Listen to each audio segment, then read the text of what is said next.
Mega daughter Niharika పెళ్లికి మొత్తం రంగం సిద్ధమైపోతోంది. బయట సిచ్యువేషన్స్ ఏవి బాలేని కారణంగా నిహారిక పెళ్లికి కేవలం ఇరు కుటుంబ సభ్యులు సన్నిహితులు మాత్రమే హాజరు కాబోతున్న విషయం తెలిసిందే. పెళ్లి తర్వాత డిసెంబర్ 11న జేఆర్సీ కన్వెన్షన్ హాల్లో రాత్రి 9:30 వెడ్డింగ్ రిసెప్షన్ని చాలా గ్రాండ్గా నిర్వహించబోతున్నారు మెగా ఫ్యామిలీ. అయితే రీసెంట్గా నిహారిక వెడ్డింగ్ కార్డ్ ఒకటి బయట చక్కర్లు కొడుతోంది. ఎంతో ఎలిగెంట్గా హుందాగా కనిపిస్తోంది. వైట్ అండ్ పింక్ థీమ్లో ఈ కార్డ్ని చాలా సింపుల్గా డిజైన్ చేశారు. వెడ్డింగ్ కార్డ్ బాక్స్ మీద ఉదయ్ విలాస్ ప్యాలెస్తో పాటుగా ఎన్సీ లోగో ఇంకా ఎలిఫెంట్స్ని కూడా డిజైన్ చేశారు. అలాగే లోపల పెళ్లి ముహూర్తం వధూవరుల వివరాలతో పాటు ఎంతో సింపుల్గా డిజైన్ చేశారు.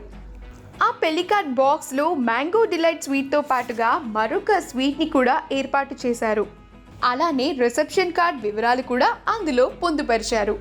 ఆ వెడ్డింగ్ కార్డ్ ఇప్పుడు నెట్టింట్లో చక్కర్లు కొడుతోంది. దానికి సంబంధించిన పిక్స్ మనం ఇప్పుడు ఈ వీడియోలో చూసేద్దాం. ఈ వీడియో కనుక మీకు నచ్చినట్లయితే మీ అభిప్రాయాన్ని కామెంట్స్ ద్వారా మాకు తెలియజేయండి. మా ఛానల్ని సబ్స్క్రైబ్ చేయడం మర్చిపోకండి.